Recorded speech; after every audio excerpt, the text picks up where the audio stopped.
시편 1편 1절로 3절까지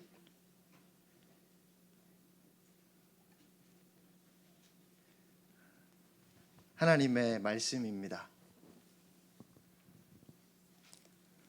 복이 있는 사람은 악인들의 꾀를 따르지 아니하며 죄인들의 길에 서지 아니하며 오만한 자들의 자리에 앉지 아니하고 오직 여호와의 율법을 즐거워하여 그의 율법을 주야로 묵상하는도다. 그는 시냇가에 심은 나무가 철을 따라 열매를 맺으며 그 잎사귀가 마르지 아니함 같으니 그가 하는 모든 일이 다 형통하리로다. 아멘. 하나님, 오늘은 나무의 영성입니다. 최인호 선생의 상도라는 책을 보면 거기에 박종경 대감이라는 분이 나옵니다. 박종경 대감 사랑방에는 수많은 손님들이 기숙하고 있었습니다. 어느 날 박 대감이 사랑방에 건너왔고 손님들에게 질문을 합니다. 숭례문을 드나드는 사람이 하루에 몇 명이나 될까요? 숭례문은 오늘의 남대문을 말합니다. 그런데 하루에 줄잡아 5,000명에서 7,000명이 드나들기 때문에 숭례문에 보초를 서고 있는 사람도 정확한 답을 낼 수가 없는데, 그런데 채연이라고 하는 한 여인이 정답을 말했습니다. 2명이라고 말했습니다. 아니, 어떻게 2명입니까? 그랬더니 출입하는 사람이 아무리 많다 손치더라도 모든 사람은 대감을 중심으로 대감에게 이로운 사람, 이씨 한 사람, 대감에게 해로운 사람, 해씨 한 사람, 이렇게 이야기를 했습니다. 머릿수를 묻는 질문이었던 것 같은데 성격으로 답을 한 겁니다. 그런데 곰곰이 생각해 보니까 일리가 있는 것 같습니다. 사람들은 많습니다. 그러나 그 사람은 그가 속한 가정이건 직장이건 학교건 어떤 모임이건 간에 이씨 아니면 해씨로 기억이 될 겁니다. 어차피 한 번 사는 인생인데 누구나 이씨로 기억되기를 원하지 해씨로 기억되기 원하는 해맑은 영혼들은 없겠죠. 그럼 어떻게 사는 것이 이씨의 삶을 사는 것인가? 우린 그것을 시편 1편 1절에서 3절 여기서 답을 찾아보려고 합니다. 너무나 유명한 본문이기 때문에 대부분 암송하고 있는 구절이기도 합니다. 이 시편 1편을 시편 제가 전문가거든요. 전문가의 가르침을 따라서 인도를 따라서 본문을 좀 깊이 들여다보려고 합니다. 먼저 복 있는 사람, 복이란 말로 시작하고 있습니다. 히브리어로 복이라고 하는 단어는 두 가지 단어가 가장 많이 쓰입니다. 한 단어는 바루흐, 한 단어는 아시레. 따라하고 싶은 충동을 느끼시죠? 한 번만 따라해 주세요. 바루흐, 아시레. 좋습니다. 바루흐라고 하는 말은 우리말로 고치면 축복, 영어로 고치면 blessing, God bless you 할 때 blessing, 축복이란 단어인데 이 바루흐라고 하는 말은 주어지는 것을 강조합니다. 주어지는 겁니다. 그런데 무조건적으로 주어지는 것을 가리킵니다. 같은 신앙 공동체 내에 저 양반은 복받을 짓을 한 게 없는데 늘 복받는 얄미운 인간들이죠. 그게 블레싱, 그게 바루흐의 축복입니다. 무조건적으로 주어지는 겁니다. 미국 대통령이었던 버락 오바마, 이 바락 어근이 같습니다. 그래서 블레싱 오바마 그런 뜻입니다. 축복 오바마 이런 뜻이죠. 그런데 시편 1편의 복이란 단어는 바루흐 이 단어가 아니고 아시레입니다. 아시레라고 하는 말은 우리말로 고치면 행복, 영어로 고치면 해피니스가 됩니다. 이 아시레라고 하는 것은 누리는 것을 강조합니다. 바루흐는 주어지는 거고 아시레는 누리는 겁니다. 바루흐는 무조건적으로 주어지는 것이고 아시레는 조건적으로 누리는 겁니다. 특정한 행동을 했을 경우에 하늘로부터 주어지는 것, 이게 아시리의 행복입니다. 전도서 6장 2절을 보시면 어떤 사람은 그의 영혼이 바라는 모든 소원에 부족함이 없어 재물과 부요와 존귀를 하나님께 받았으나 하나님께서 그가 그것을 누리도록 허락하지 아니하셨으므로 다른 사람이 누리나니 이것도 헛되어 악한 병이로다. 여기 보시면 어떤 사람이 하나님으로부터 재물과 부요와 존귀를 받았습니다. 이게 바루흐의 축복입니다. 주어지는 거죠. 그런데 그것을 누리도록 허락받지는 못했습니다. 본인이 누리지는 못합니다. 그러면 그림의 떡이죠. 그렇죠. 그래서 많은 것이 주어지지 않았지만 내가 가지고 있는 것을 누릴 수 있다면 그것이 진정한 행복이다라는 겁니다. 시편 1편의 복은 축복이 아니라 행복입니다. 이 행복은 무조건적으로 주어지는 것이 아니라 조건적으로 누리는 겁니다. 그럼 어떤 일을 했을 때 이런 행복을 누릴 수 있는가? 오늘 본문은 두 가지를 얘기합니다. 첫 번째는요, 행복한 사람은 악을 멀리하는 삶을 삽니다. 그게 1장 1절에 악인들의 꾀를 따르지 아니하며 죄인들의 길에 서지 아니하며 오만한 자들의 자리에 앉지 아니하고, 어찌 보면 한마디로 이야기하면 악과 멀리하는 삶을 이야기하는데 똑같은 말들이 반복되는 것 같습니다. 그런데 여러분, 동사를 한번 주목해 볼까요? 따르다, 그 다음에 서다, 그리고 앉다. 뭐가 조금 뉘앙스가 달라지고 있죠. 따라가다, follow, 그리고 서다, stand, 앉다, sit down. 무슨 말이냐면 죄라고 하는 것은 처음부터 무섭게 다가오지 않습니다. 달콤한 유혹과도 같이 살며시 접근합니다. 그러기에 그것이 내 눈안에 발각되는 순간 호기심과 달콤함 때문에 외면하기가 아쉽습니다.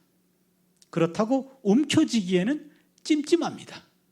그래서 일정한 거리를 두고 주변을 맴돌고 따라만 갑니다. 따라가다 보면 나도 모르는 사이에 옆에 서게 됩니다. 옆에 서는 것을 확인하는 순간 이왕 베린 몸 앉아버립니다. 이게 죄입니다. 죄는 따라가다가 옆에 서 있다가 그리고 앉아버리게 됩니다. 그러기에 한 번이라도 눈이 가면 어느덧 몸이 가고 그러고 나면 결국에 마음도 가는 건 시간 문제입니다. 몸, 맘, 시간 문제입니다. 그러기에 거리를 둘 수 있을 때 이때 don't follow 해야 돼요. 움켜쥐기에는 찜찜하고 버리기에는 조금 아쉽다. 그때 끊어야 돼요.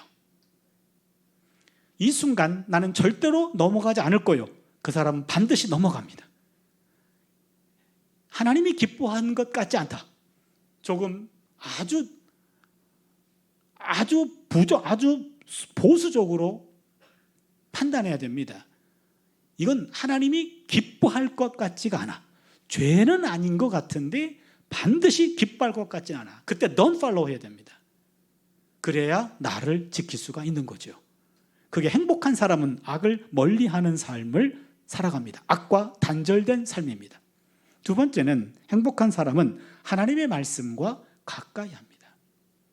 시편 1편 2절이죠. 오직 야훼의 율법을 즐거워하여 그의 율법을 주야로 묵상하는도다. 하나님 말씀을 가까이 합니다. 행복한 사람은 하나님의 말씀을 즐거운 마음으로 대합니다. 시편 119편 103절입니다. 주의 말씀의 맛이 내게 어찌 그리 단지요 내 입에 꿀보다 더 단이이다. 말씀이 달게 느껴진다. 건강한 사람입니다. 여러분, 우리 몸의 건강 상태를 체크하려면 몸에 이상이 온 것 같아요. 그러면은 가정의학과를 가든 내과를 가면 의사 선생님이 청진기를 가지고 가슴 소리를 들어보고 이렇게 등도 소리를 들어보고 어떤 문제가 있습니다 라고 진단을 해줄 겁니다. 마찬가지로 내 영적 상태가 건강한가 건강하지 아니한가는 성경이라고 하는 청진기를 내 심령에 갖다 대면 내가 건강한지 건강하지 아니한지가 측정이 됩니다. 집사님, 잠이 안 와요? 잠이 안 올 땐 잠언 읽으면 적방이야요. 라고 잠언 읽고 주무신다거나 그런다면은 그분은 잠언의 영성이 부족한 거예요. 아이고, 구약의 예언서는 아무리 읽어도 은혜가 안 돼. 어디를 펴봐도 아이고, 전염병으로, 칼로, 기근으로, 포로로 끌고 가겠대. 아이고, 어디를 봐도 무서워. 어디를 봐도 책망밖에 없어. 어디를 봐도 심판이야. 아이고, 도대체 예언서는 은혜가 안 돼. 라고 한다면 예언자를 통해서 주시는 그 하나님의 사랑을 놓치고 있는 거예요. 예언자의 영성이 내 안에 결여되어 있는 겁니다. 성경 어디를 펴봐도 그 안에 담겨있는 하나님의 사랑이 느껴진다면 내 영성은 건강한 것이고, 그런 느낌이 없다면 그 부분은 부족한 겁니다. 우리 영성은 편식해서는 안 됩니다. 내가 은혜 받는 것, 내게 좋은 것만이 아니라 때로는 딱딱하지만 그것이 이해가 되지 않지만 이해가 되지 않는 부분은 내가 결핍된 부분이에요. 이 결핍된 부분들을 열어놓고 이것을 깨고 먹어야, 소화해내야 건강한 영성을 유지하게 될 줄로 믿습니다. 행복한 사람은 야훼의 율법을 주야로 묵상한다 그랬습니다. 주야라는 말은 밤낮으로 항상 그런 뜻도 되고, 주라고 하는 말은 형통할 때입니다. 야라는 말은 불통할 때입니다. 주라는 말은 잘 나갈 때입니다. 야라는 말은 어려울 때입니다. 그렇다면 주야라고 하는 말은 늘이라는 시간적인 의미도 있지만 좋을 때나 어려울 때라고 하는 질적인 의미도 있습니다. 어떠한 환경에서도 하나님의 말씀을 늘 기쁨으로 묵상하는 겁니다. 하나님의 말씀이 내가 잘 나갈 때는 펼쳐지고 어려울 때는 펼쳐지지가 않는다. 그것은 잘못된 태도입니다. 하나님의 말씀이 상수가 돼야 되고 그 이외의 것들은 변수가 돼야 됩니다. 어떤 일이 있어도 하나님의 말씀을 펴보는 그것은 변함이 없는 상수가 되고, 그 이외의 것들은 변수가 돼야 돼요. 내 삶이 상수가 되고 내가 편안하면 성경이 펼쳐지고 바쁘면 성경은 닫혀져 있다라고 한다면 잘못된 삶입니다. 여기에 묵상하다라는 말이 나옵니다. 여러분, 성경 묵상 어떻게 합니까? 성경 한 구절 읽고 눈 감고 깊이 생각하다 피곤하면 의식도 잃고, 그래서 피곤할 때 묵상하면 졸려 그러잖아요. 그 묵상을 잘못해서 그렇습니다. 묵상이라는 이 말은 히브리 말로 하가라는 말인데, 하가라는 말은 나지막한 목소리로 읊조리다예요. 눈으로 읽고 입 닫는 게 아니라 입으로 읽는 겁니다. 나지막한 목소리로 읊조리다, 소리내서 읽다, 계속해서 읽다, 연구하다, 공부하다라는 말이에요. 하나님의 말씀을 소리내서 읽으면서 공부하는 겁니다. 여러분, 하나님 말씀은요, 눈으로만 읽는 것은 잘못 읽는 겁니다. 마틴 루터가 그런 얘기했습니다. 나는 장성한 어른이고 신학 박사고 내가 교수인데 성경을 읽을 때만큼은 또박또박 소리내서 읽는다 그랬습니다. 여러분, 성경 읽으실 때는요, 카페에 가서도 만약에 성경을 본다 그러면요, 그냥 나지막한 목소리로 내 귀에만 들리게 이렇게 읊조리면서 읽으시면 됩니다. 눈으로만 읽으면 안 돼요. 소리내서 읽어야 됩니다. 왜냐하면 그 말씀을 읽는 순간 내 몸속에 말씀이 들어와야 돼요. 여러분, 우리 몸에 위에 7개 구멍이 있고 아래에 2개의 구멍이 있습니다. 외부의 것과 아래 것, 속과 겉을 드나드는 문이 있는데 위에 7개가 있어요. 한번 따져볼까요? 눈 2, 귀 2, 콧구멍 2, 입 하나, 7개입니다. 8개 있는 문 없죠? 7개를 양의 문이라고 말합니다. 양의 문. 이거는 외부로도 나가고 들어올 수 있는 이런 문이 되는 게 바로 양의 문 7개가 있고, 아래는 요도와 항문이 있습니다. 2개의 문이 있습니다. 그러기에 외부의 것들이 안으로 들어오는데 하나님 말씀을 읽을 때, 묵상할 때 눈으로 읽고 입으로 읽고 귀로 읽는 겁니다. 지금 5개가 사용됐습니다. 이 코는 어떻게 사용되는지 제가 아직 과학적으로 아직은 이해를 못하겠어요. 아마도 읽을 때 진동과 파동이 코 속으로 들어가는 것이 아닌가, 나름대로 그냥 상상만 합니다. 랍비들이 성경을 읽을 때 여러분, 가끔 이스라엘 통곡의 앞에서 이렇게 앞뒤로 흔들면서 베레시트 바라 엘로힘 이런 식으로 왔다 갔다 하면서 읽는 거를 보셨죠? 그게 몸에다가 말씀을 넣는 거예요. 우리나라도 경전을 공부할 때 하늘 전 따지 하면서 몸을 흔들었어요. 왜 그렇습니까? 그 말씀을 몸에다가 이렇게 쌓아두는 겁니다. 말씀은 눈으로만 읽지 마시고 입으로 읽고 눈으로 읽고 귀로 읽어서 몸 안에 차곡차곡 쌓아두는 겁니다. 랍비들은 기도보다도 성경 공부가 가장 높은 형태의 예배라고 말합니다. 기도할 때는 우리가 하나님께 말하지만 성경 공부할 때는 하나님이 우리에게 말씀하신다는 거죠. 그러기에 공부가 기도보다 더 높은 차원에서 하나님과 만나는 순간입니다 라는 것을 말하고 있습니다.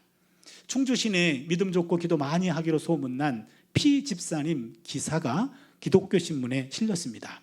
우리끼리니까 얘기하죠. 박 집사님이에요. 모태신앙인입니다. 어머니는 권사님이시고 남동생은 목사님이에요. 그런데 새벽 기도를 한 번도 빠진 적이 없고 모든 집회 다 참석하고 각종 은사도 많이 받아서 아주 유명한 집사님이십니다. 그런데 안타깝게도 남편이 의처증을 앓게 되었어요. 그 바람에 사람들이 모인 자리에 가는 것이 금지됩니다. 교회도 금지됐습니다. 그러나 기도를 많이 하는 분이었기 때문에 어느 날 옥황상제 만나는 꿈을 꿨답니다. 그리고 설악산, 지리산, 명산을 찾아다니면서 기도만 하다가 보살로 변해서 무당이 되었어요. 모태신앙인 40년 만에 무당되다. 이게 기독교 신문에 실린 내용이에요. 왜 그렇습니까? 이분은 신유은사도 있었고 방언도 했고요, 통변도 했고요, 예언은사도 있었고 각종 은사가 많았습니다.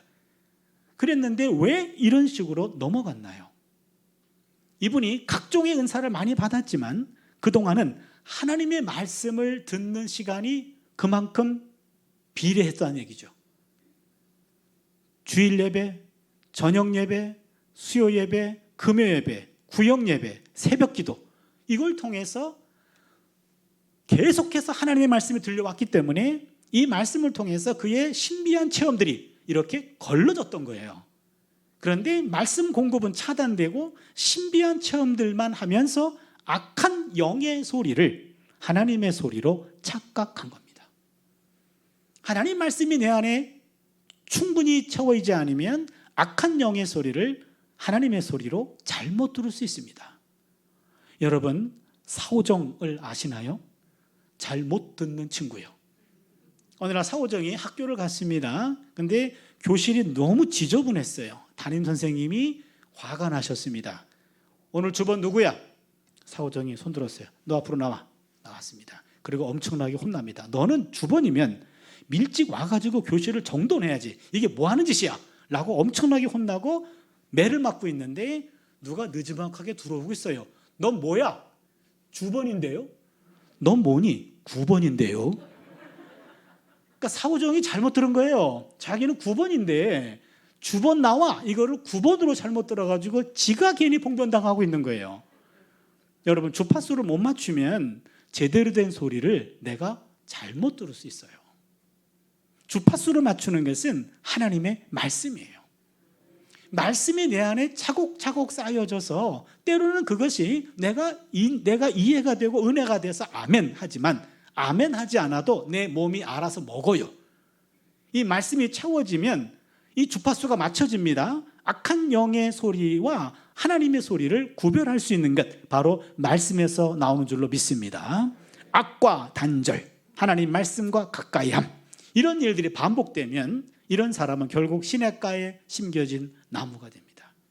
이게 오늘 3절 말씀입니다. 그는 시냇가에 심은 나무가 철을 따라 열매를 맺으며 그 잎사귀가 마르지 아니함 같으니 그가 하는 모든 일이 다 형통하리로다. 여기 보시면 나무가 됩니다. 구약성경에서 나무는 의인을 상징합니다. 시편 92편 12절로 13절을 보시면 의인은 종려나무같이 번성하며 레바논의 백향목같이 성장하리로다. 이는 야훼의 집에 심겼으며 우리 하나님의 뜰 안에서 번성하리로다. 의인은 종려나무같이 번성하며 레바논의 백향목같이 성장하리로다. 나무는 의인을 상징합니다. 그러면 악과 단절, 하나님 말씀과 가까이 하는 삶이 습관이 되고 일상이 되면 그 사람은 의인 같은 사람이 된다, 이런 얘기죠. 그 사람은 시냇가에 심은 나무가 되는데 여기 시냇가라고 하는 단어도 독특한 단어입니다. 보통 이스라엘 지역에 가면은요, 자연이 흐르는 자연천이 있습니다. 자연천을 와디라고 얘기하는데, 와디는 이스라엘은 한 5, 6개월 정도만 비가 내리고 나머지 5, 6개월은 비가 전혀 내리지 않습니다. 건기와 우기가 분명합니다. 우기 때는 시내가 형성되고 물이 괄괄괄 흘러요. 그런데 건기가 되면 완전히 말라붙어 버립니다.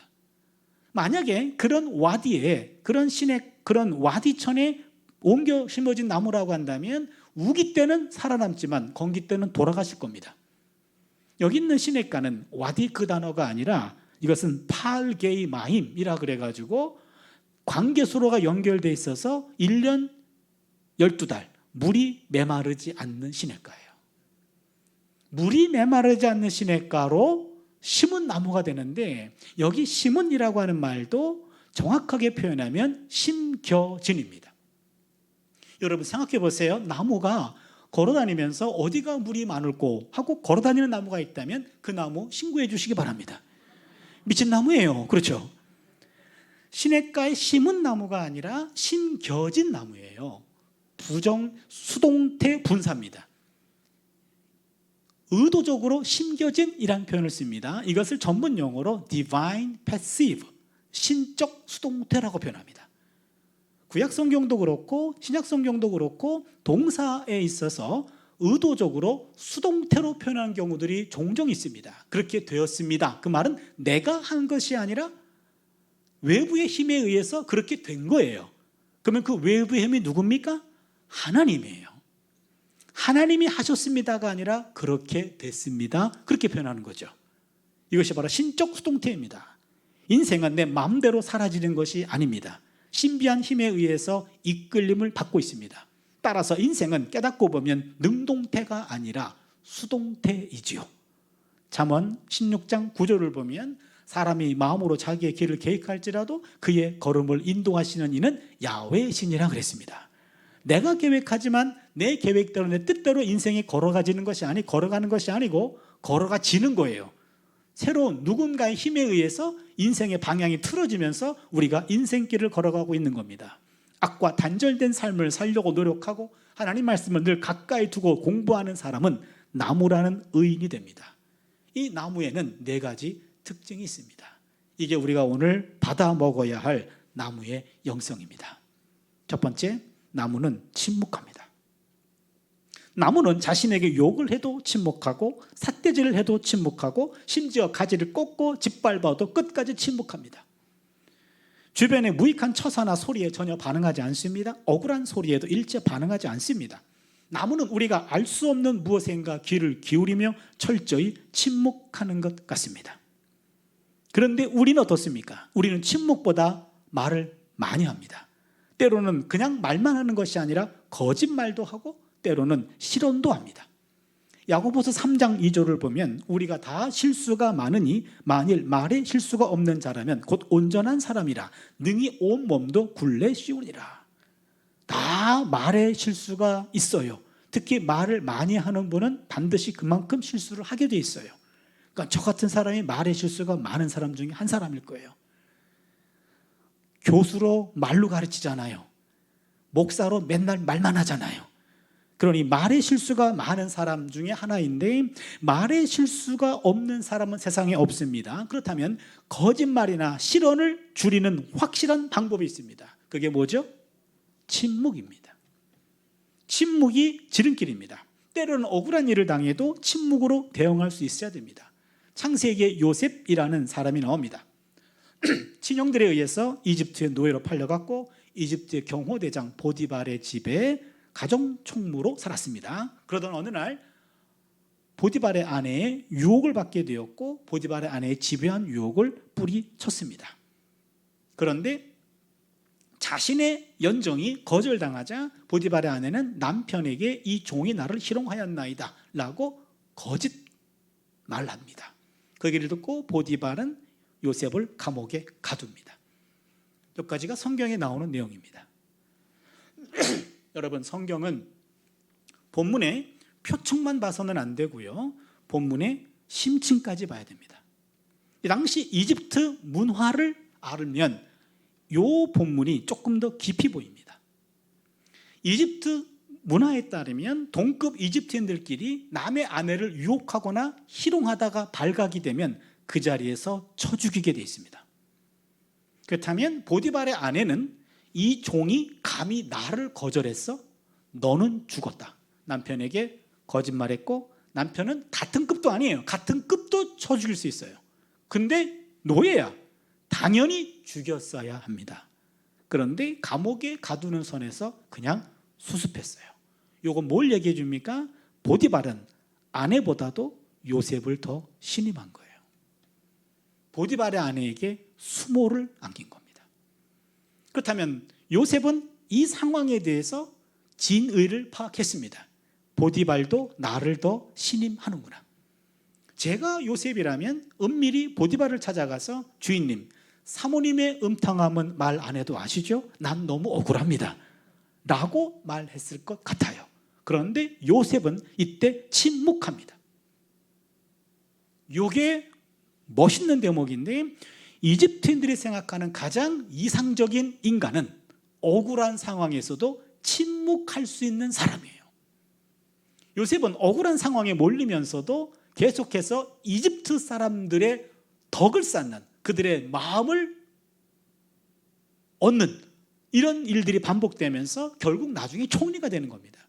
요셉의 침묵은 자신의 무고함은 인정받았지만 그의 억울함을 호소하지 않은 이 태도는 바로 겁쟁이의 태도도 아니고 비겁한 처사도 아니고 잘못을 시인한 것도 아닙니다. 더 중요한 것은 그 현장에 하나님 앞에 결단코 죄를 범할 수 없나이다, 그 고백입니다. 창세기 39장 7절에 나와 있는 그 유혹이 왔던 그 현장에 요셉은 하나님 앞에 결단코 죄를 범할 수 없나이다. 무슨 얘기입니까? 이 유혹의 현장에 내가 무고함을 보디발의 아내는 분명히 알고, 나도 알고, 보디발도 나를 믿어주고 있고, 더 중요한 것은 하나님이 알고 계신다 얘기죠. 그렇다면 이거는 내가 이 사람 저 사람 만나서 문제를 해결하기보다는 하나님이 개입하셔서 적절한 시점에 나를 신원해 주기를 바라는 믿음의 행위입니다. 그래서 하나님이 옳고 그름을 판단할 때까지 억울하지만 침묵으로 기다릴 수 있는 것, 이게 바로 침묵입니다. 어떤 노동자가 얼음 공장 톱밥 위에서 열심히 일을 하다가 소리 나는 손목시계를 톱밥 속에 빠뜨렸어요. 여기저기 찾아봐도 찾을 수가 없었습니다. 점심시간이 됐습니다. 식사하러 갔다가 돌아왔더니 어떤 동네 꼬마 녀석이 그 손목시계를 찾아가지고 손에 들고 있어요. 야, 너 그거 어떻게 찾았니? 그랬더니 그냥 가만히 앉아 있었더니 치칵 치칵 치칵 치칵 소리가 들리길래 손을 집어넣었더니 이게 나오던데요. 그런 거예요. 아니 그러면 그 주인은 그거 왜 못 찾았죠? 이거 어디 갔지? 어디 갔지? 어디 갔지? 하면서 지 소리가 너무 커서 그 소리를 못 들었던 거예요. 여러분, 잡음이 사라져야 원음이 들립니다. 진정으로 들어야 할 참소리는 침묵을 통하여 들려옵니다. 하나님의 임재 속으로 들어가는 패스워드는 침묵입니다. 침묵은 하나님께서 거하시는 성소입니다. 하나님께서는 모든 것들 가운데 계시지만 우리의 마음과 입술이 침묵하지 않는다면 우리는 결코 그분의 음성을 들을 수 없습니다. 그래서 한 지혜자는 이 점을 일찍이 깨닫고 다음과 같이 권고했습니다. 전도서 5장 1절에서 2절 말씀인데요. 너는 하나님의 집에 들어갈 때 내 발을 삼갈지어다. 가까이 하여 말씀을 듣는 것이 우매한 자들이 재물 드리는 것보다 나으니 그들은 악을 행하면서도 깨닫지 못함이니라. 너는 하나님 앞에서 함부로 입을 열지 말며 급한 마음으로 말을 내지 말라. 하나님은 하늘에 계시고 너는 땅에 있음이니라. 그런즉 마땅히 말을 적게 할 것임이니라. 하나님 앞에서 말 많은 것보다도 말 적게 하는 것이 더 경건한 태도라고 하는 말씀이에요. 가끔 제 어머니가 학교로 전화를 하셔요. 그럼 어머니 무슨 일이세요? 아, 있잖아. 그리고 뭔가를 막 얘기하세요. 그럼 내가 뭔가 답변하려고 그러면 끊으세요. 그러니까 자기 얘기만 하고 끊는 거예요. 그러면 교회 가가지고 어머니 그때 월요일날 전화하셨잖아요. 했지. 근데 왜 어머니는 왜 전화만 하면 왜 당신 얘기만 하고 왜 내 얘기는 안 듣고 끊어요? 그러면 나는 차 박사가 바쁠까 봐 그렇지. 아니 아무리 바빠도 예 아니요 들어야 될 거 아니에요. 그렇잖아요. 이게 무슨 전화가 통보하는 것도 아니고. 그렇지 않습니까? 근데 여러분 하나님한테 여러분 기도를 그렇게 하고 계시는 거 아세요? 하나님께 열심히 기도해서 하나님이 그러니? 라고 뭔가 말씀을 드리려고 하면 예수님 이름으로 기도했습니다. 자꾸 다 끊어요. 할 말이 있다니까 내일 또 깨우러 간단 말이에요. 우리가 지금 같이 통성 기도하고 그럴 때는요, 침묵 기도나 세미한 음성을 들을 수 있는 환경은 아니에요. 이런 환경에서는 평소 하지 않았던 소리내서 하는 기도도 훈련이 필요해요.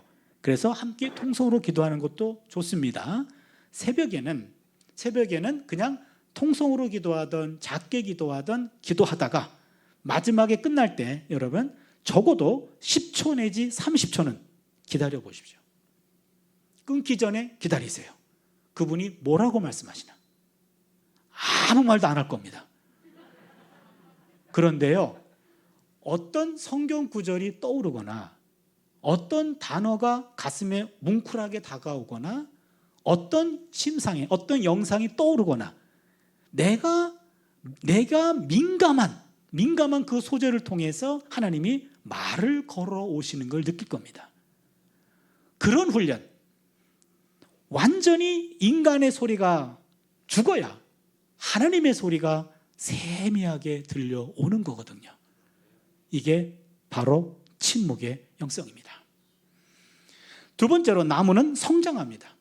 나무는 침묵하며 아무 말도 안 하는 것 같습니다. 그런데 여러분 나무는 뿌리를 깊이 내리면서 양분과 수분을 찾아서 열심히 땅을 파고 있습니다. 나무의 잎은요, 낮에는 위치를 끊임없이 바꿔가면서 햇빛을 받아들입니다. 밤이 되면 대기 중에 이산화탄소를 빠르게 흡수하고 산소를 뿜어내고 있습니다. 일명 탄소동화 작용을 하고 있죠.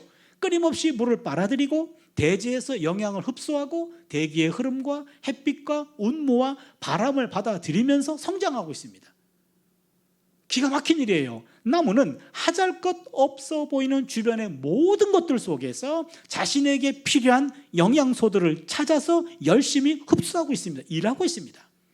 아마도 자기 일이 너무 분주한 나머지 시시한 인간의 간섭에 일일이 대꾸하지 않은 것인지도 모르겠어요. 여러분 나무한테 가서 말을 걸었는데 무시당했다? 그거는 나무보다 덜 바빠서 그래요. 나무가 너무 바쁜 나머지 이제 너하고 말 섞을 시간이 없어 라고 나무는 끊임없이 전방위적으로 성장하고 있습니다. 생명체는 끊임없이 성장합니다. 누가복음 2장 52절을 보시면요, 예수는 지혜와 키가 자라가며 하나님과 사람에게 더욱 사랑스러워 가시더라 그랬습니다. 지혜가 자랐죠? 지적 성장입니다. 키가 자랐죠? 육체적인 성장입니다. 하나님께 사랑스러워 갔죠? 신앙적인 성장이죠. 사람에게 사랑받았죠. 사회적인 성장입니다. 그렇다면 예수님은 지적 성장, 멘탈, 그리고 신체적인 성장, 피지컬, 그리고는 신앙적인 성장, 스피리추얼, 영적 성장이죠. 사회적인 성장, 소셜. 예수님은 입체적으로 성장하셨습니다. 어느 한쪽만이 아니에요. 지적으로도, 육체적으로도, 그리고 사회적으로도, 그리고 신앙적으로 골고루 성장해야 하나님과 사람에게 사랑받을 수가 있습니다. 고린도후서 4장 16절을 보시면요, 우리 겉사람은 날로 낡아집니다. 그러나 우리 속사람은 날로 새로워질 수 있습니다. 속사람은 날로 새로워져야 그 사람이 성장하고 성숙해집니다. 여러분 외모와 인상은 다르죠. 외모는 본인 책임이 아니고 부모 책임이죠.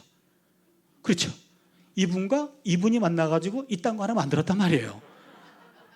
그래서 왜 이렇게 만들었어? 라고 좀 안타깝긴 합니다만, 그러나 그건 내 책임이 아니에요. 외모는 부모 책임이에요.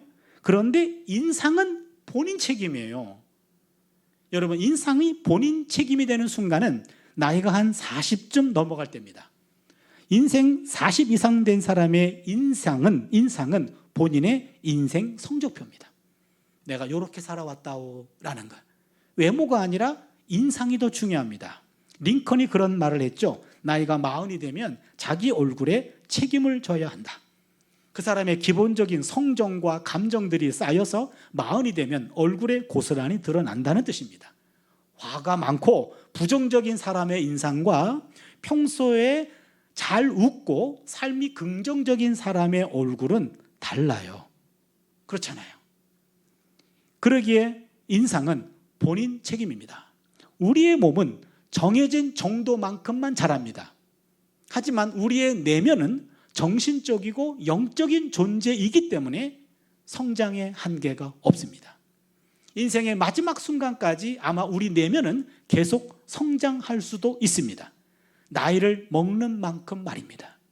우리 몸은 노화되지만 우리의 인격과 우리의 내면은 노숙해집니다. 내면의 성장판은 닫히지 않습니다. 가끔 제 아내에게 여보, 그 아무개 권사님 계시지? 야, 90 넘은 권사님이 우리 교회에 계세요. 계시지. 난 당신이 그 권사님 같이 저렇게 곱게 나이 들어갔으면 좋겠다. 제 아내가 여보, 아무개 장로님 계시지? 네. 난 당신이 그 장로님 같이 인상이 좀 더 은혜스러우면 좋겠다. 그래, 서로 배우자 그랬습니다. 여러분, 근데 인상은 쓴다고 좋아집니까? 고약해져요. 인상이 좋아지려면요, 배워야 됩니다. 끊임없이 성장해야 돼요. 이 나이에 배울 게 뭐가 있다고? 그럼 그 순간부터 인상은 고약해지는 겁니다. 아니야, 난 배워야 돼. 아직도 부족해. 성장해야 돼. 라는 내적 성장이 인격적으로 뿜어지는 것이 인상이에요. 여러분의 인상이 더 은혜스럽고 늘 배움과 성장을 통해서 더 많은 사람들에게 흔훈함을 줄 수 있는 그런 인상이 될 수 있기를 바랍니다. 세 번째입니다. 나무는 열매를 맺습니다. 나무는 때가 되면 유실수라고 한다면 반드시 열매를 맺습니다. 그런데 그 나무 열매는 나무가 취하지 않습니다. 여러분, 나무 열매는 남이 취합니다. 나무가 이건 내가 뼈 빠지게 내가 만든 거요 하고 자기 열매를 따먹는 나무가 있다면 그 나무도 신고해 주십시오. 걸어다니는 나무하고 지 열매 따먹는 나무 신고감이에요. 여러분, 나무 열매는 남이 취하지 나무가 취하지 않습니다. 사실 나무는 자신의 모든 것들을 남에게 줍니다. 나무의 열매는 인간에게 생명을 공급하죠. 나무의 줄기와 껍질에서 섬유가 나와서 사람의 몸을 감싸는 옷을 만들어 줍니다. 나무의 제목으로는요, 연장과 무기를 만들어서 집을 짓는 데 사용합니다. 나무의 땔감과 나무의 숯으로 불을 일으켜서 난방을 하기도 하고요, 또한 식물을 굽거나 삶아서 조리를 하게 합니다. 게다가 나무의 불은 한밤중에 암흑으로부터 인간들을 보호해 주기도 합니다. 나무의 잎과 나무의 열매와 나무의 뿌리는 약이 되어줍니다. 나무의 모든 것은 남을 위한 겁니다. 잎부터 뿌리까지 all mine to give, 내게 있는 모든 것들을 다 남에게 준다. 이게 열매입니다. 여러분, 사과가 6개 있습니다. 사과 1개를 먹었습니다. 몇 개가 남았죠? 이쪽 거 먹어서 힘들죠? 이쪽 거 먹을게요. 몇 개 남았죠? 5개. 2개를 남을 줬어요. 몇 개가 남았죠? 3개입니다. 여러분, 정상이에요. 어떤 분은 1개가 남았대요. 왜요? 그랬더니 인생을 살다 보니까 먹는 게 남는 겁니다. 이런 분이 있어요. 먹는 게 남는 거래. 1개 먹은 게 남는 거래요. 근데 여러분, 먹는 거, 먹은 거 잠시는 남을지 몰라도 영원히 남지는 않아요. 그렇죠? 그럼 쌓아둔 3개가 영원히 남나요? 이거요, 먹어서 없어지든지 쌓아두었다가 썩어서 버리든지 없어져요. 그러면 영원히 남는 거는 뭡니까? 2개예요. 남에게 베풀었던 거예요. 남에게 밀지감치 주었던 거, 썩은 거 준 거 말고 싱싱할 때 나도 먹을 수 있을 때 나도 먹고 싶지만 남에게 나누었던 것, 그 2개, 이게 영원히 남는 겁니다. 그게 열매예요. 제가 학교에 지금 29년째 있는데요, 이제 중간고사 지나고 나면 이제 학생들하고 함께 이제는 오프라인 이제 수업이 시작이 돼서 기다려지는데요. 코로나 이전까지만 해도 학교에 학생들이 많잖아요. 그러면 이제 학생들한테 야, 너네 오늘 점심 어디 가냐? 그러면은 학식 먹어요. 그래요. 그럼 학식은 학교 식당의 준말이에요. 그렇죠? 의미는 뭔지 아십니까? 학식은 싸고 맛없다예요. 그래서 학생들도 웬만하면 식사 약속이 있으면은 외식하지 학식은 잘 안 하려고 그래요. 그래서 에이 그냥 학식 가서 한 끼 때웁니다. 학식 가요. 그 말이에요. 그럼 이제 학생들한테 너네들은 학식 4년 먹으면 졸업하지. 나는 평생 먹거든. 교직원 식당 가봤자 거기에다 반찬 몇 개 더 있고 값은 조금 비싸거든요. 그래서 교수들도 학식에 질려가지고 때로는 좀 외식하고 싶을 때가 있거든요. 그런데 오늘은 정말 학식이 너무 가기 싫어요. 메뉴 봤더니 메뉴도 그저 그렇고. 그래서 외식 가고 싶은데 갑시다. 그러면은 그 사람이 책임져야 되잖아요. 근데 그러기는 부담스럽고 왜 누구 가자고 안 그러지? 아무리 기다려도 배는 고픈데 오잔 소리는 안 하고 그럼 어떡합니까? 그냥 혼자서 조용히 주변 학교 식당에 이렇게 문 열고 들어가요. 그러면 이게 웬일입니까? 거기 조용히 오신 교수님 7, 8명이에요. 그럼 인사하면 식당 주인이 같이 앉으라 그래요. 어떡합니까? 같이 앉아야죠. 앉아서 밥은 먹는데 다 혼자 왔어. 겉으로는 표현 안 하지만 속은 참 복잡해지는 거예요. 이거 누가 계산하느냐 말이에요. 그러면 평소보다 밥 먹는 속도가 느려집니다. 천천히 먹죠. 1시에 수업 있는 사람이 빨리 급하게 먹고 일어날 때 직권만 계산하거나 해서 천천히 먹어요. 보통 때보다 천천히 먹습니다. 근데 남들은 더 천천히 먹네. 다 끝났어요. 어떡합니까? 반찬 먹고 물 먹고 버티게 들어갑니다. 근데 그때 빨리 일어나서 한번 그 7, 8명이나 되는 그런 교수님들의 식사 비용을 한번 쏘는 거. 그때 그 쏘는 게 부담스러워가지고 오늘은 반찬이 맛있네 하면서 반찬 먹고 물 먹고 버티게 들어간 7, 8명의 박사보다도 일어나서 밥을 사는 사람, 우린 그 사람을 밥사라고 얘기해요. 밥사가 박사보다 훌륭한 거예요. 그때 일어나가지고 밥을 한번 쏘면 그거 별로 안 비싸거든요. 그런 돈은 7, 8천 원 정도 되는데 그때 한번 쏘면 동료 교수들 한번 섬긴 거잖아요. 그때 그거 싼 거였어. 요거 말하거나 계산하거나 기억하는 사람, 그 사람이 이상한 사람이에요. 쐈다는 그거 사실만 남는 거죠. 그게 바로 열매거든요. 섬길 수 있는 기회가 있을 때 지갑을 열고 조금 더 남들보다 먼저 남들을 섬기는 것. 그게 열매예요. 저는 보네포라고 하는 독일의 신학자를 존경합니다. 여러분 들어보신 분도 있을 것 같아요. 1906년생이고요. 이분이 21살에 베를린 신학대학에 들어가서 21살에 박사학위를 받아요. 17에 들어갔어요. 그리고 23살에 대학 교수 자격 취득 논문이 통과됩니다. 23살에 교수가 됩니다. 근데 안타깝게도 히틀러가 이때 정권을 잡으려고 그리고 정권을 잡아서 이제 막 전쟁을 일으키는 그때였습니다. 이 당시에 미국에서 지금 히틀러 전쟁 준비를 이미 눈치챘기 때문에 독일에 있는 지식인들과 과학자들이 아까워서 그들을 일부러 초청해가지고 그들을 빼냈습니다. 아인슈타인도 그때 넘어갔고 파울 틸릿이 많은 학자들, 많은 사상가들이 다 그때 미국으로 이주를 했습니다. 뉴욕 디올로지컬 세미나리에서 라인홀드 니버라는 유명한 기독교 윤리학자가 보네포를 초청했고 강좌를 맡겼고 강좌가 끝나자 그를 붙잡았습니다.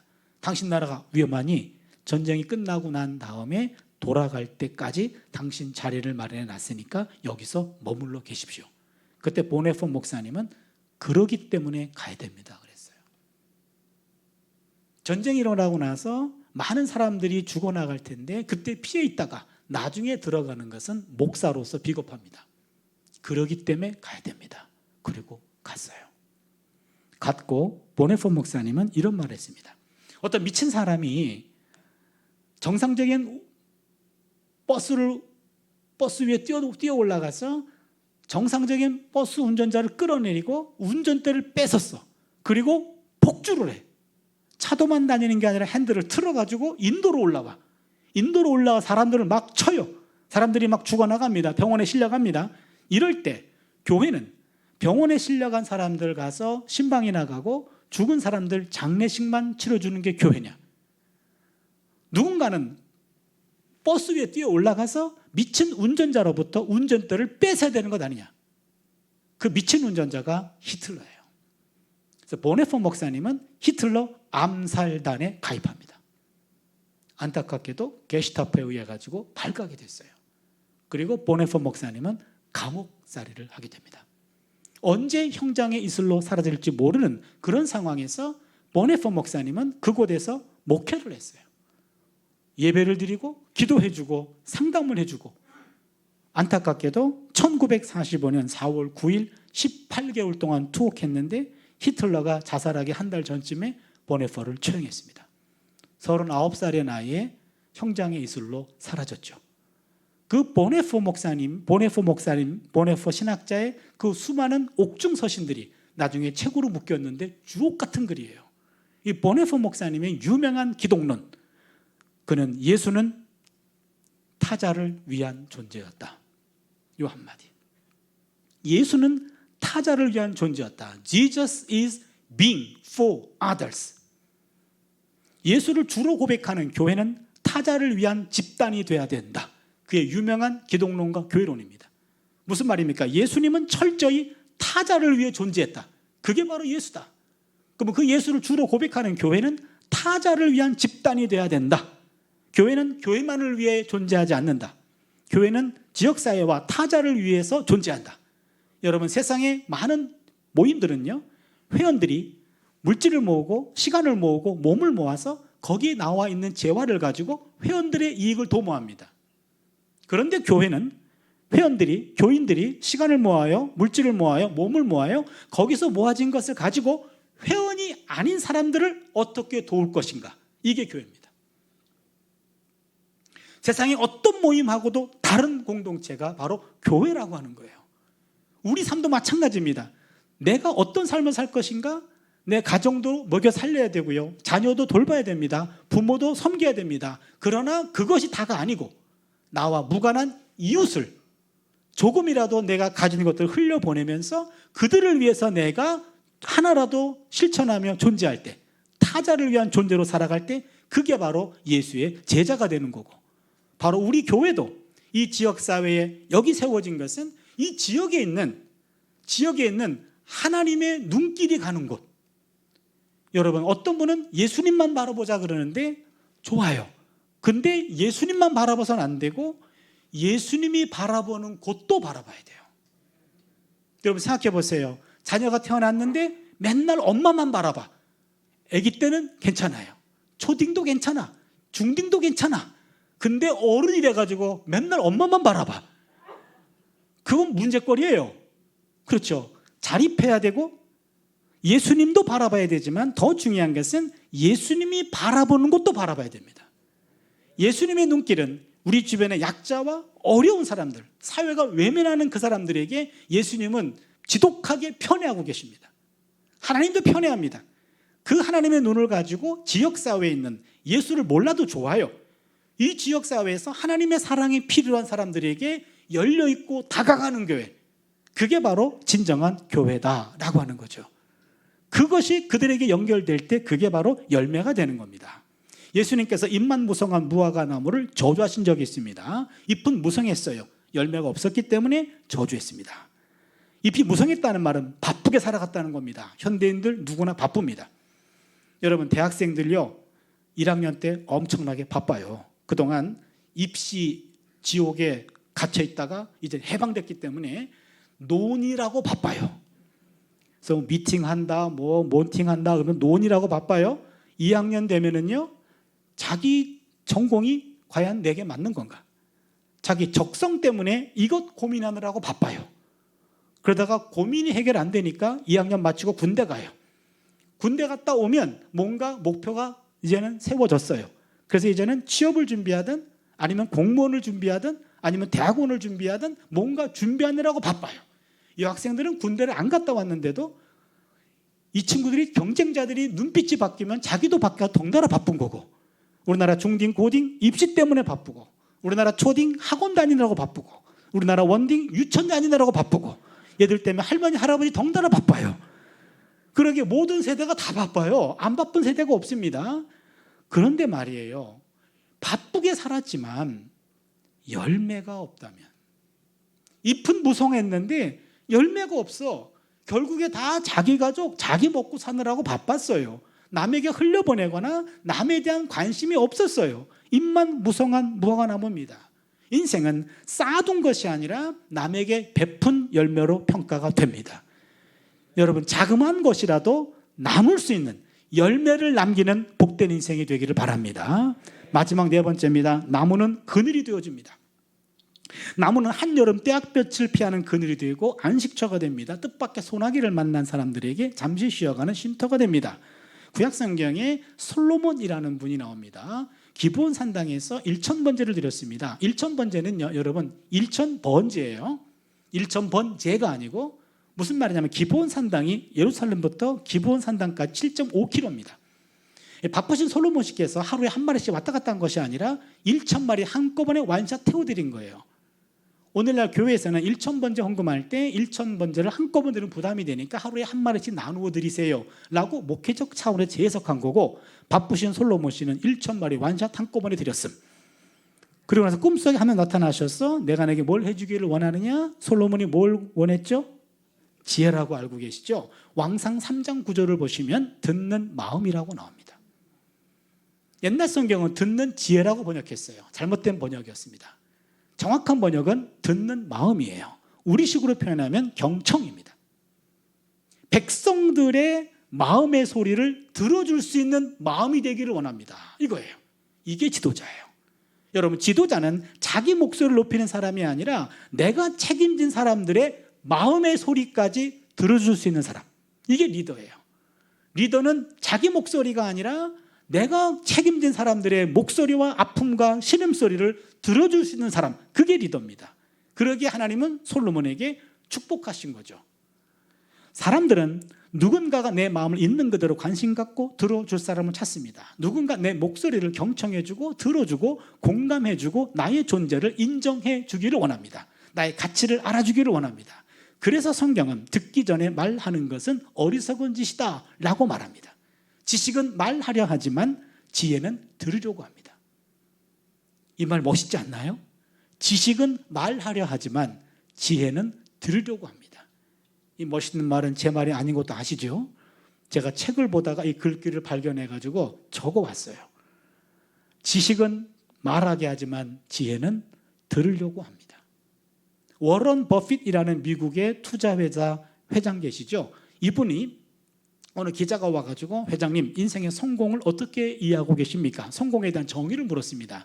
기자가 기대하는 대답은 인생의 성공은 열심히 일해가지고 돈 많이 벌고 그 돈 가지고 많이 도네이션, 많이 기부하는 것이 인생의 성공입니다. 그렇게 말할 줄 알았어요.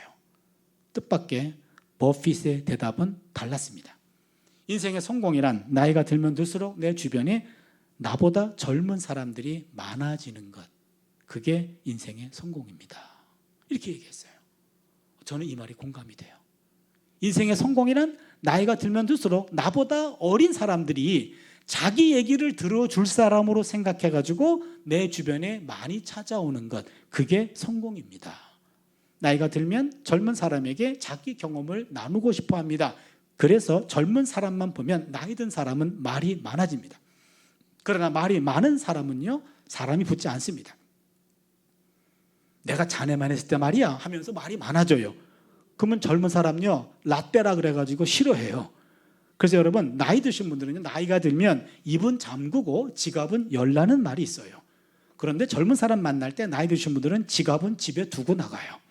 입만 가지고 나가서 열심히 받아 드시고 그 다음에 미안하니까 밥값해야 된다고 말이 또 많아져. 먹느라고 입을 많이 열었는데 말하느라고 더 많이 열었어. 다음부터 젊은이는 절대로 그분에게 가지 않습니다. 젊은이를 만나면은 지갑만 열지 입은 잠궈야 돼요. 그리고 들어야 돼요. 무슨 일이 있는지, 무슨 마음인지 들어야 되는 겁니다. 사람에 대한 호칭은 나이에 따라 달라진다고 합니다. 영아, 유아, 청소년, 청년, 장년, 여기까지는 똑같습니다. 뭐 어떤 직업을 갖든 장년이에요. 어떤 대학을, 어떤 직장을 다니건 그냥 청년이에요. 그런데 맨 마지막에 호칭이 달라집니다. 노인 그리고 어른으로 나뉘게 됩니다. 맨 마지막에 인생이요, 어른으로 불리든지 노인으로 불리든지 둘 중에 하나입니다. 노인은 그저 늙은 사람입니다. 어른은 존경받는 사람입니다. 노인은 자기 고집을 피웁니다. 어른은 상대를 이해하려고 노력합니다. 노인은 상대를 지배하려고 합니다. 자네 나이가 몇이야? 그러나 어른은 상대를 배려합니다. 노인은 받기만을 좋아합니다. 어른은 베풀기를 더 좋아합니다. 노인은 자기가 최고인 양 생각해서 배우려고 하지 않습니다. 어른은 언제나 배워야 한다고 생각합니다. 자신의 부모가 나이가 들수록 점점 노인이 돼요. 그래서 뭔가를 갖다 주면 야, 아무개 권사 아들은 더 비싼 것 갖다 주더라. 야, 요따오 얘기하셔. 점점 이기적이고 본인 것만 챙겨. 점점 건강해져. 그럼 그 자식은 점점 괴로워진대요. 여러분, 나이가 들어서 노인 된 게 아니라 젊었을 때부터 이기적이고 베풀 줄 모르고 자기 것만 챙긴 사람이 노인이 되는 겁니다. 나이 들어 어른 된 사람은 나이가 들어 어른이 아니라 젊었을 때부터 바로 어른의 태도를 가지고 남을 섬기고 남의 이야기를 들어주는 것들이 습관화된 사람이 나이 들어 어른이 되는 거예요. 어른과 노인은 어찌 보면 생물학적 나이가 아닙니다. 예수님께서 수고하고 무거운 짐진 자들아 다 내게로 오라 내가 너희를 쉬게 하리라. 상대를 쉬게 하면 어른, 상대를 불편하게 하면 노인이에요. 여러분, 나이가 들어서 노인 되지 마시고 바로 어른 되어주시기를 바랍니다. 교회에 나이 드신 분들이 계신 것 좋아요. 듬직하게 보여요. 흔들리지 않아요. 근데 그분들이 노인 돼서는 안 됩니다. 어른이 돼야 돼요. 그래야 가정에서도 교회에서도 어느 곳에서도 여러분 나이 드신 분들이 정말로 어른이 되면 말하지 않아도 제 아내가 아무개 장로님, 제가 아무개 권사님을 아내에게 그리고 남편에게 추천하듯이 그렇게 먼 곳에서 말하지 않아도 먼 발치에서 그분만 봐도 흐뭇해지는 거예요. 오늘은 목사님 설교가 별 은혜가 안 됐어. 그런데 그래도 그 권사님은 그 자리를 지켰어. 그거 보고 은혜 받고 가는 거예요. 그거잖아요. 나보다 내가 존경하는 어른이 그 자리를 지켜서 저분은 은혜 받고 있어. 그러면은 설교가 문제가 아니라 내가 문제구나 라고 회개하고 가는 거예요. 이게 바로 어른이 있는 교회는 다른 거죠. 말씀을 정리합니다. 해씨가 아니라 이씨가 되는 삶은 행복한 나무가 되는 겁니다. 행복한 나무는 첫 번째 악과는 멀리합니다. 두 번째 하나님의 말씀과 가까이 합니다. 여러분 어찌 보면 우리의 인생은 너무 단순해요. 우리가 지금 집회하고 있잖아요. 여러분 행복한 삶이란 이런 말씀이 떨어지는 이 자리를 다른 거 다 뒤로 하고 말씀과 가까이 모이려고 하는 여러분들이 행복자인 것 믿으시기 바랍니다. 잘못된 것들하고는 칼같이 끊어내고 하나님 말씀과 붙어버리는 이러한 삶이 반복되다 보면 나도 모르는 사이에 바로 시냇가로 옮겨 심어진 나무가 될 줄로 믿습니다. 그렇게 나무가 되면 사소한 일에는요 침묵하는 겁니다. 그리고는 성실하게 매일매일 순간순간마다 성장합니다. 남에게 유익을 제공하는 열매를 맺습니다. 지치고 힘든 사람들에게 언제나 그늘이 되어줍니다. 톨스토이는 인간의 양심은 하나님의 목소리라고 말했습니다. 여러분 인간의 양심은 하나님 목소리다. 그러기에 예수를 믿건 안 믿건 간에 잘못된 생각하거나 잘못된 행동을 할 때 양심이 두근두근거립니다. 어떻게 인간이 그럴 수 있어 그러죠? 그런데 양심이 두근두근거리려고 한다면요 알람 장치가 살아 있어야 됩니다. 알람 장치가 살아 있으려면 전원이 연결돼 있어야 돼요. 근데 여러분 전원이 끊어진 사람들이 있어요.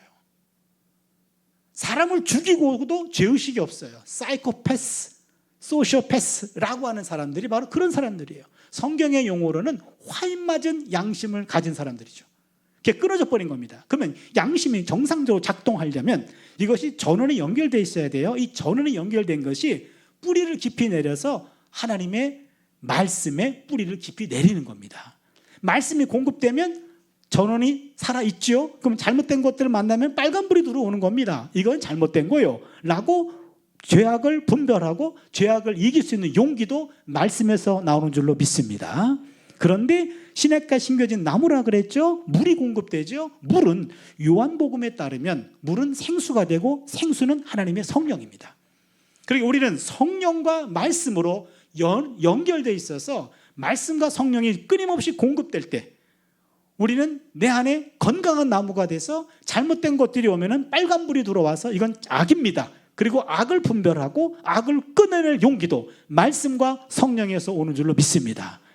그래서 여러분 한 분 한 분이 행복한 나무가 되어 주십시오. 여러분 한 분 한 분이 행복한 나무가 된다면 여기 100그루 이상의 나무가 있습니다. 하나의 숲을 이루었어요. 저는 우리 교회가 이 지역의 숲이 되기를 원합니다. 하나의 숲을 이루면 이 지역 사회에 나쁜 공기, 이산화탄소를 우리가 흡수하자고요. 그리고 이 지역을 맑게 해주는 산소를 공급해주는 교회가 되기를 바랍니다. 그러기 위해서는 여러분이 한 그루 한 무로 행복한 나무, 건강한 나무로 거듭날 수 있기를 축원합니다. 그걸 통해서 지역을 섬기고 지역을 살리는 그런 교회 되어주시기를 주님의 이름으로 축원합니다. 함께 찬양드리고 기도하는 시간을 갖습니다. 낮엔 해처럼 밤엔 달처럼 그렇게 살 수는 없을까? 욕심도 없이 어두운 세상 비추어 온전히 남을 위해 살듯이 나의 일생에 꿈이 있다면 이 땅에 빛과 소금 되어 가난한 영혼, 지친 영혼을 주님께 인도하고픈데 나의 욕심이 나의 못난 자아가 언제나 커다란 짐 되어 나를 짓눌러 마음을 곤곡해 하니 예수여 나를 도와주소서. 함께 찬양 올리겠습니다.